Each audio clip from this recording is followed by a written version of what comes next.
selamat siang adik-adik kelas 10 MIPA. Bagaimana kabar kalian?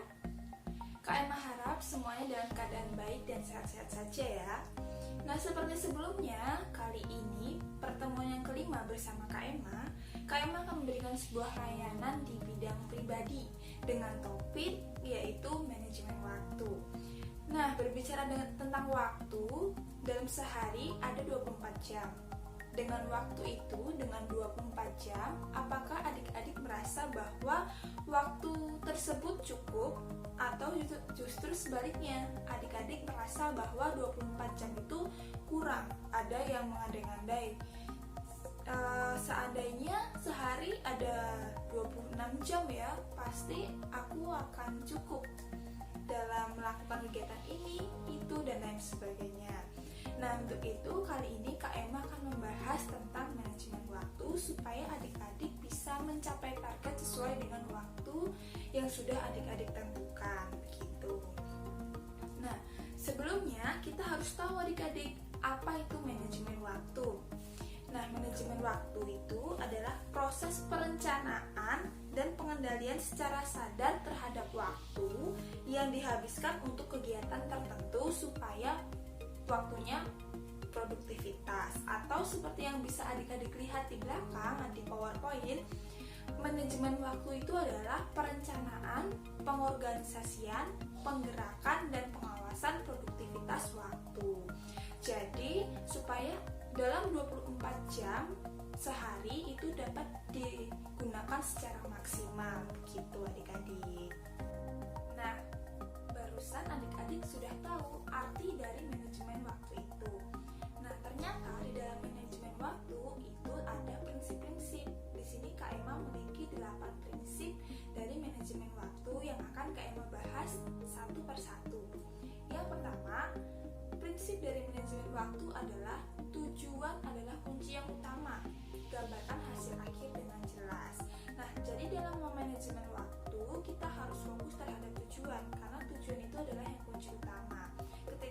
Ketika kita fokus dengan tujuan, maka kita akan fokus dengan hasil akhir yang akan kita capai atau target yang akan kita capai, begitu. Kemudian yang kedua, be flexible. Jadi kita harus fleksibel. Memang kita memiliki rencana yang A, B, dan C. Tetapi ketika memang keadaan tidak memungkinkan, kita harus memiliki rencana-rencana yang lainnya, begitu. Kemudian yang ketiga, selamatkan waktu dengan prioritas. Nah, adik-adik punya waktu dalam sehari 24 jam. Nah, kita misalnya adik-adik gunakan 8 jam untuk belajar di sekolah, kemudian bermain dan lain sebagainya. Mana yang paling prioritas, yaitu yang adik yang harus lakukan terlebih dahulu. Kemudian yang ketiga, fokus dalam satu waktu. Nah, ketika adik-adik memiliki kegiatan dalam satu waktu sudah adik-adik agendakan, maka adik-adik harus fokus dengan kegiatan itu. Ketika ada gangguan yang datang untuk menghambat adik-adik melakukan kegiatan tersebut, adik-adik harus bisa untuk tetap memprioritaskan kegiatan yang harus adik-adik lakukan terlebih dahulu. Kemudian yang selanjutnya, prinsip multitasking, yaitu secara gambaran umumnya adik-adik bisa melakukan beberapa hal dalam satu waktu. Contohnya, Kak Emma kasih contoh, yaitu ketika adik-adik mendengarkan musik, adik-adik bisa sambil membaca buku. Ketika adik-adik misalnya pagi-pagi biasanya sakit perut, kemudian BAB, nah itu adik-adik bisa sambil membaca kalau memang bisa. Nah itu, jadi bisa melakukan berbagai hal dalam satu waktu. Kemudian yang selanjutnya yaitu seimbangkan semuanya. Nah, adik-adik pasti memiliki tanggung jawab terhadap sekolah atau belajar, kemudian keluarga, teman-teman, dan lain sebagainya. Nah, di sini Kak Emma harap adik-adik bisa menyeimbangkan semuanya, begitu. Kemudian yang selanjutnya adalah berani untuk bilang tidak. Nah, di usia kalian pasti banyak sekali hambatan-hambatan dari teman-teman, misalnya diajak nongkrong, diajak bermain, dan lain sebagainya. Nah, di sini adik-adik harus berani untuk bilang tidak ketika memang adik-adik sudah memiliki agenda sesuatu. Misalnya adik-adik harus mengerjakan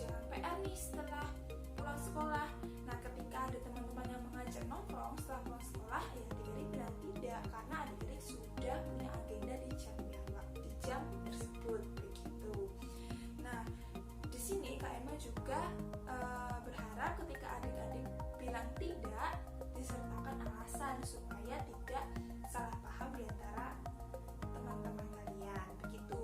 Nah, dan yang terakhir, yang kedelapan, prinsipnya adalah lakukan sekarang juga.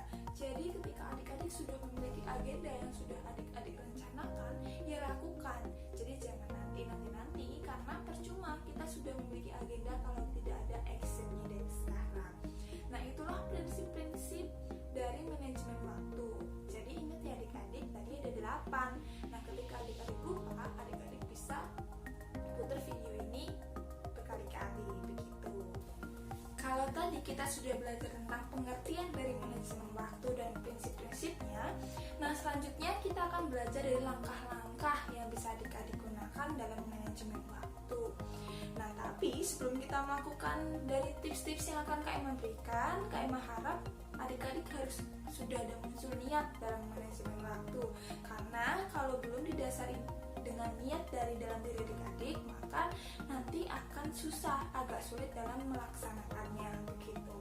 Nah, Kak Emma akan menjelaskan beberapa tips yang akan Kak Emma berikan kepada adik-adik. Jadi adik-adik harus simak benar-benar dari apa yang Kak Emma jelaskan. Nah, yang pertama yaitu adalah adik-adik bisa menggunakan pensil dalam menulis setiap jadwal-jadwal atau agenda-agenda yang adik-adik tulis. Kenapa menggunakan pensil? Yaitu karena sewaktu-waktu ada perubahan, adik-adik tidak perlu susah-susah mencari tip dan lain sebagainya. Jadi dalam menulis agenda-agenda, Kak Emma harap adik-adik menjauhi dari alat-alat yang bertinta seperti itu. Kemudian yang kedua, gunakan kalender. Nah, kenapa kita menggunakan kalender? Dengan kalender kita mudah mengetahui waktu-waktu yang akan datang seperti itu. Jadi kita sudah tahu, misalnya di tanggal 13 aku harus seperti ini, lusa aku harus seperti ini. Jadi sudah jelas dalam kalender tersebut apa yang harus adik-adik lakukan seperti itu. Nah, kemudian yang ketiga, rencanakan aktivitas mingguan Anda. Nah, jadi adik-adik tulis setiap minggu adik-adik itu melakukan apa. Jadi aktivitas mingguannya adik-adik tulis. Nah, setelah sudah mingguan, maka adik-adik lebih cabarkan lagi. Buatlah daftar kerja harian Anda. Jadi malam-malam misalnya adik-adik sebelum tidur menulis agenda untuk hari besok. Oh, dari jam 7 sampai jam 3 sekolah, jam 3 sampai jam 4 misalnya istirahat atau mandi dan lain sebagainya. Kemudian jam 4 sampai jam 6 berkumpul bersama keluarga, jam 6 sampai jam 8 belajar dan lain sebagainya. Dan adik-adik harus melakukan kegiatan sesuai apa yang adik-adik tulis dalam agenda tersebut. Jadi adik-adik pasti akan tertata setiap harinya dan tidak menyia-nyiakan waktu seperti itu. Nah, itulah tips-tips yang bisa Kak Emma berikan kepada adik-adik. Biasanya Kak Emma juga memanajemen waktu dengan menulis apa yang Kak Emma terima. Contohnya misalnya hari ini dosen Kak Emma memberikan pengumuman bahwa minggu depan akan melakukan kuis. Nah, Kak Emma langsung catat di papan agenda Kak Emma, minggu depan tanggal 13 ada kuis. Jadi Kak Emma bisa mempersiapkan. Jadi Kak Emma juga ingat ketika masuk kamar ada papan agenda yang menerangkan ada kuis di minggu depan. Nah, seperti itu. Jadi adik-adik bisa juga gunakan tips yang sudah Kak Emma lakukan dalam kehidupan Kak Emma sehari-hari. Nah, kemudian selanjutnya Kak Emma akan ada video supaya adik-adik lebih jelas bagaimana ya cara memanajemen waktu dengan baik dan menarik. Begitu. Nah, silahkan adik-adik simak video berikut ini. Oke student, di video kali ini kita bakal ngebahas trik gimana sih ngatur waktu belajar secara baik dan tepat. Dalam kondisi pandemi seperti sekarang ini, mengharuskan kita untuk keep calm di rumah aja, ya, buat membatasi dan mencegah penyebaran virus corona. Akibatnya, kita jadi harus belajar di rumah aja tanpa tatap muka bersama guru dan teman-teman di sekolah. So, apa yang kalian rasain sekarang? Bosen? Malas belajar? Gabut? Atau malah mau putus asa? Eits, wajar emang kita ngerasain hal-hal tersebut. Tapi tetap ingat, kita punya satu kewajiban yang gak bisa dilalaikan, student. Apa itu? Belajar.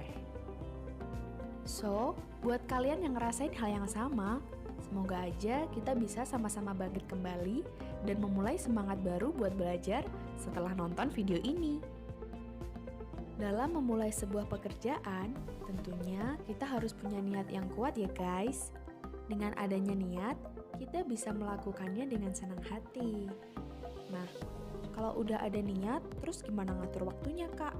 Kadangkala kan kita juga perlu ngegame, main sama teman-teman, dan lain-lain kak. Oke, itu pasti ya. Pelajar kerjanya nggak harus belajar terus kak. Refreshing itu perlu banget. Oleh sebab itu, kita harus punya trik buat memulai semuanya jadi baik. Nah, berikut ini ada 3 trik untuk mengatur waktu belajar kita selama di rumah aja. Number 1, making a schedule atau membuat jadwal. Di tahap ini, kalian harus menentukan waktu atau membuat jadwal pribadi yang mirip seperti di sekolah. Tujuannya agar kita memiliki kegiatan yang bervariasi dan tidak membosankan. Tulis seluruh kegiatan kalian dan alokasikan penggunaan waktu setiap hari. Rinci kegiatan berdasarkan kegiatan untuk belajar, keluarga, diri sendiri, waktu luang, dan lainnya. Gunakan waktu produktif tersebut untuk menyelesaikan kegiatan agar efisien. Mulai dari sekarang, bisa nih dicoba dengan menentukan jadwal aktivitas yang akan dilakukan. Kalian bisa susun sesuai jam belajar di sekolah. Untuk bonusnya, kalian bisa kurangin jamnya. Misalkan jam 7 pagi sampai jam 12 siang aja. Setelah itu, bisa kalian susun waktunya di mana bisa istirahat, bermain, membantu orang tua, dan lainnya. Number 2, buat target setiap hari. Menyusun target yang harus dicapai agar apa yang telah dilakukan bisa selesai pada waktu yang tepat sehingga sesuai dengan deadline yang telah dibuat. Bedakan antara hal-hal yang mendesak dan hal yang prioritas. Lakukan dulu pekerjaan yang mendesak sehingga kalian tidak ketinggalan. Dengan membuat target atau goal setting akan menjadikan kita lebih fokus dalam melakukan hal tersebut. Nah, buat teman-teman bisa nih menyusun target yang harus dilakukan di rumah. Misalnya, dengan mentargetkan hari ini harus selesai mengerjakan tugas bahasa Inggris. Besok target menyelesaikan tugas matematika dan lain-lain. Number 3, sistem token ekonomi. Oke, kali ini kita masuk ke tahap ketiga ya, yakni penerapan teknik token ekonomi. Apa sih maksudnya? Token ekonomi merupakan suatu wujud modifikasi perilaku yang dirancang untuk meningkatkan perilaku yang diinginkan dan pengurangan perilaku yang tidak diinginkan dengan pemakaian tokens atau tanda-tanda. Jadi maksudnya, setiap satu pekerjaan kita yang memenuhi target, kita berhak memberikan satu tanda misalkan dengan simbol bintang, centang, atau yang lain. Nah misalkan kita punya 10 daftar pekerjaan di hari Senin, dan kita berhasil nih ngumpulin 10 bintang sekaligus, atau minimal 7 bintang lah ya. Kita patut memberikan reward atau kejutan kecil untuk diri kita sendiri. Kalian bisa kerjasama bareng orang tua kalian atau sahabat untuk saling memberikan hadiah. Selain bisa saling menyemangati, kita juga bisa dapat hadiah loh. Gimana? Seru bukan? Bagaimana adik-adik? Videonya cukup jelas kan? Nah, Kak Emma harap dari kegiatan layanan hari ini, adik-adik tidak hanya mendengar, sekadar mendengar, atau sekedar mengetahui arti dari pengertian, prinsip, dan hanya mengetahui langkah-langkah dalam manajemen waktu. Tapi poin yang penting adalah Kak Emma harap adik-adik bisa menerapkan apa yang Kak Emma berikan pada layanan kegiatan hari ini dalam kehidupan kalian, dalam kehidupan sehari-hari. Nah, supaya adik-adik bisa memaksimalkan waktu dengan baik dan mencapai target-target yang sudah adik-adik ingin capai, begitu. Nah, sekian layanan kegiatan bimbingan konseling pada hari ini tentang manajemen waktu. Kak Emma ucapkan selamat siang dan juga terima kasih. Sampai jumpa di pertemuan selanjutnya. Dah.